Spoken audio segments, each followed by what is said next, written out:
California ਦੀ ਇੱਕ ਸ਼ਹਿਰ ਦੀ ਜਿਹੜੀ ਜ਼ਮੀਨ ਆ ਉਹ ਖਰੀਦੀ ਹੈਗੀ ਆ, ਜਿੱਥੇ ਟੋਟਲੀ ਨਵਾਂ ਸ਼ਹਿਰ ਉਹ ਬਣਾਉਣ ਜਾ ਰਹੇ ਹੈਗੇ ਆ। ਇਹ ਸਲਾਨੋ ਕਾਉਂਟੀ ਦੇ ਵਿੱਚ ਪੈਂਦਾ ਆ, ਮੋਸਟਲੀ ਮੌਂਟੇਜ਼ੂਮਾ ਹਿਲਸ ਦਾ ਏਰੀਆ ਆ। ਉਸ ਏਰੀਏ ਦੇ ਵਿੱਚ ਕਹਿੰਦੇ 800 ਏਕੜ ਦੇ ਕਰੀਬ ਜੋ ਜ਼ਮੀਨ ਆ ਉਹਨਾਂ ਨੇ ਖਰੀਦੀ ਹੈਗੀ ਆ। ਫਲੈਨਰੀ ਐਸੋਸੀਏਟਸ ਕਰਕੇ ਇਹ ਕੰਪਨੀ ਦਾ ਨਾਮ ਦੱਸਿਆ ਗਿਆ ਆ। 800 ਏਕੜ ਨਹੀਂ, ਸੌਰੀ, 55,000 ਏਕੜ ਅਨਡਿਵੈਲਪਡ ਲੈਂਡ ਹੈਗੀ ਆ। 800 ਮਿਲੀਅਨ ਦੀ ਖਰੀਦੀ ਹੈਗੀ ਆ। ਅਦਰ ਇਹ ਅਰਾਊਂਡ ਕਹਿ ਗਿਆ ਸੀ 2018 ਤੋਂ ਲੈ ਕੇ ਹੁਣ ਤੱਕ $800 ਮਿਲੀਅਨ ਉਹ ਸਪੈਂਡ ਕਰ ਚੁੱਕੇ ਆ। ਯੂਐਸ ਦੇ ਰਿਪਰੈਜ਼ੈਂਟੇਟਿਵ ਜੌਨ ਗਾਰਮੈਂਡੀ ਜੋ ਇਸ ਏਰੀਏ ਨੂੰ ਰਿਪਰੈਜ਼ੈਂਟ ਕਰਦੇ ਆ, ਉਹ ਕਹਿੰਦੇ ਵੀ ਪਿਛਲੇ ਕਾਫੀ ਲੰਮੇ ਸਮੇਂ ਤੋਂ ਇਹ ਰੌਲਾ ਚੱਲਦਾ ਸੀ ਵੀ ਕੋਈ ਪ੍ਰਾਪਰਟੀ ਖਰੀਦ ਕਰ ਰਿਹਾ ਆ ਤੇ ਪਤਾ ਨਹੀਂ ਲੱਗ ਰਿਹਾ ਸੀ ਕਿ ਕਿਹੜੀ ਕੰਪਨੀ ਜਾਂ ਕੌਣ ਲੋਕ ਇਹਦੇ ਬਿਹਾਈਂਡ ਹੈਗੇ ਆ। ਹੁਣ ਜਦੋਂ ਇਹ ਕੰਪਨੀ ਦਾ ਪਤਾ ਚੱਲਿਆ ਤੇ ਇਹ ਪਤਾ ਲੱਗਿਆ ਵੀ ਇਹਦੇ ਪਿੱਛੇ ਬਹੁਤੇ ਟੈਕ ਕੰਪਨੀ ਦੇ ਬਿਲੀਨੀਅਰਸ ਹੈਗੇ ਆ। ਸੋਲਾਨੋ ਕਾਉਂਟੀ ਦਾ ਏਰੀਆ ਬੇ ਏਰੀਏ ਦੇ ਲਾਗੇ ਵੀ ਆ, ਸੈਕਰਾਮੈਂਟੋ ਦੇ ਲਾਗੇ ਵੀ ਆ, ਤੇ ਸਮੁੰਦਰ ਵੀ ਲਾਗੇ ਆ, ਪਹਾੜੀਆਂ ਵੀ ਆ, ਬੜਾ ਵਧੀਆ ਏਰੀਆ ਉਹ ਹੈਗਾ ਆ। ਜਿੱਥੇ ਪੂਰੇ ਦਾ ਪੂਰਾ ਇੱਕ ਸ਼ਹਿਰ ਡਿਵੈਲਪ ਕੀਤਾ ਜਾਊਗਾ।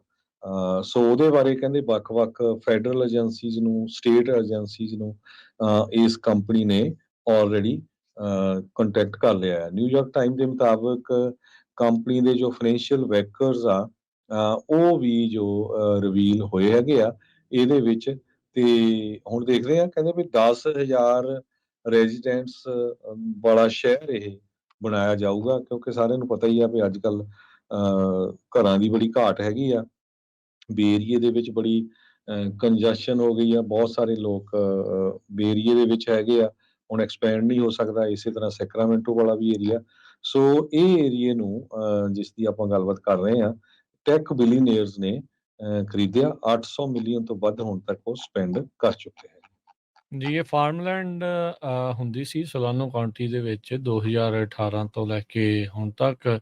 ਇਹ ਸਾਊਥ ਈਸਟਰਨ ਪੋਰਸ਼ਨ ਜਿਹੜਾ ਹੈ ਕਾਉਂਟੀ ਦਾ, ਉਹ ਵਾਲੇ ਪਾਸੇ ਦੇਖਿਆ ਗਿਆ। ਜਿਹੜੇ ਪਾਰਸਲ ਆ ਮੋਸਟਲੀ ਫੇਅਰਫੀਲਡ ਤੋਂ ਰੀਓ ਵਿਸਟਾ ਜਿਹੜਾ ਇਲਾਕਾ ਪੈਂਦਾ ਆ ਉਸ ਦੇ ਦਰਮਿਆਨ ਆ ਰਹੇ ਨੇ। ਕੈਲੀਫੋਰਨੀਆ ਫੋਰਐਵਰ ਜਿਹੜੀ ਫਲੈਨਰੀ ਗਰੁੱਪ ਹੈਗਾ ਆ, ਉਸ ਦੀ ਜਿਹੜੀ ਪੇਰੈਂਟ ਕੰਪਨੀ ਆ, ਉਹਨਾਂ ਨੇ ਇਹ 78 ਸਕੁਏਅਰ ਮੀਲ ਦਾ ਇਲਾਕਾ ਹੁਣ ਤੱਕ ਖਰੀਦ ਚੁੱਕੇ ਹੈਗੇ ਆ।